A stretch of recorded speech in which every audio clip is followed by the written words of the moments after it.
আমি রেখা। আমার পেজে সকল বন্ধুদের স্বাগত জানাই। আর বন্ধুরা একটু বেশি বেশি করে সাবস্ক্রাইব করবে। আজ তোমাদের দেখাবো পিঠে দিয়ে আলু দিয়ে ছোটো সরল মাছে পাতলা ঝোল কাঁচা লঙ্কা দিয়ে কেমন হয়েছে বন্ধুরা কমেন্টে বলবে। পুকুর থেকে 3 পিস মাছ ধরেছিলাম, দেখতে পাচ্ছ বন্ধুরা, ভাজা করে নিচ্ছি বাড়ির পুকুর থেকে, নিজেদের পুকুর থেকে। আর মাছগুলো কেমন ভাজা হয়েছে কমেন্টে বলবে বন্ধুরা। বাইরে উনুন পেতেছি, সেই উনুনে রান্না করছি খুব রোদের মধ্যে, দেখতে পাচ্ছ বন্ধুরা। পিঠে আর আলুগুলো পরিমাণ মতন লবণ হলদি দিয়ে ভাজা করে নেব।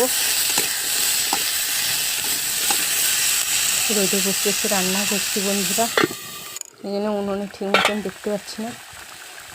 ঝোল হয়ে দিতে মাছগুলো তুলে দিচ্ছি, ঝোল ফুটে গেছে, দেখতে পাচ্ছ। বেশি ঝোল রাখছি না, পাতলা করে। এই সরষে মাছের গরমে পাতলা ঝোল খুব সুন্দর খেতে ভালো লাগে। কেমন হয়েছে বন্ধুরা কমেন্ট করবে, আর পাশে থাকবে, সাবস্ক্রাইব করবে।